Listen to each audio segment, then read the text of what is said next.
საქართველოს პატრიოტთა ალიანსის თავმჯდომარის დავით თარხან-მოურავის ინიციატივით ბათუმში მოსახლეობასთან შეხვედრა გაიმართა, რომლის დროსაც რეგიონში მეჩეთის აშენების შესახებ იმსჯელეს. თარხან-მოურავი აცხადებს, რომ საჭიროა მოსახლეობის გამოკითხვა და იმ შემთხვევაში თუ კი საზოგადოების დიდი ნაწილი მეჩეთის მშენებლობის წინააღმდეგი იქნება, ხელისუფლებას თურქეთის პრემიერ-მინისტრისთვის მიცემული პირობის დარღვევა მოუწევს. გადაწყდა, რომ ჩატარდება პლებისციტის ფორმატის ძალიან დიდი გამოკითხვა. ფაქტურად მთელი ბათუმის მოსახლეობა იქნება გამოკითხული და ჩვენ დავინახავთ შედეგებს. თუ ეს შედეგი დაგვანახებს ჩვენ რომ 2/3-ზე მეტი მოსახლეობის წინააღმდეგია მეჩეთის მშენებლობისა, მე ვფიქრობ, რომ საკითხი ამოწურული იქნება. მოსახლეობის აზრის გათვალისწინებას აუცილებლად მიიჩნევს აჭარის უმაღლესი საბჭოს უმრავლესობის წევრი ალექსანდრე ჩიტიშვილიც. მისი თქმით, ვიდრე მეჩეთი აშენდება, ბათუმის საზოგადოება უნდა გამოიკითხოს და აქვე დასცენს, რომ ხელისუფლება საზოგადოების აზრის წინააღმდეგ ვერ წავა. ხალხის წინააღმდეგ ვერ წავა ვერავინ, როცა ერთერთი მთავრობა. ჩემი პოზიცია გეუბნებით, რომ მე ვერ დავუშვი მუსლიმანს ლოცვას მეჩეთში, მაგრამ მე ვფიქრობ, რომ არსებული მეჩეთი საკმარისია ამისთვის.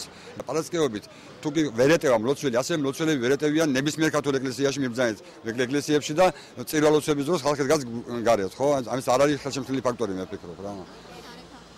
არა, მე უბრალოდ არ მინდა რომ თუნდაც მეზობელი, მეგობარი ქვეყნის კარნახით აშენდეს რაღაცა ქალაქში. შეხვედრას ქართველი მუსლიმანებიც ესწრებოდნენ.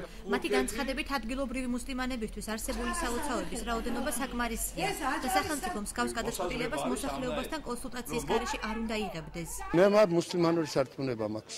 მე ვერ შევცვლი ამას, მაგრამ სასტიკი წინააღმდეგი ვარ აქ მეჩეთის აშენების.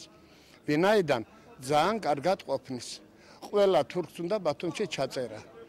ყველას პასპორტის აღება. ჩვენზე უკითხავთ აგერ გადაწყვეტა აჭარაში მეჩეთის აშენება, ვინაიდან ხალხი აჯანყდება ამაზე. ხალხი აჯანყდება. მე ვისაც უსმენ, დავდივარ, ყველა ამას ლაპარაკობს, რომ როგორ ხალხზე დაუკითხავთ გაკეთე ეს. საკმარისი კი რა მეჩეთი ძალიან მეტიცაა რაოდენობით. ეხლა აჭარაში რომ მეჩეთები მთლიანი აივსოს, დაახლოებით ჭირდება 9 მილიონი მუსლიმანი. რაც მეჩეთები აჭარაში, რომ შეავს. ეხლა დაწყობილი მე აბსოლუტურად ზეპირად ვიცი მთელი აჭარის ტერიტორიაზე სოფლები. ქობულეთის რაიონში მაგალითად მეჩეთების 10%-ია დაკავებული. ხვალე რომ მივხვიდეთ ახლა ლოცვის დღე არის და რა ყველაზე დიდი ლოცვის დღე. მეჩეთებს ვერ ავსობენ. საქართველოს პატრიოტთა ალიანსის წარმომადგენლები პლებისციტის დაწყებას უახლოეს პერიოდში გეკმავენ.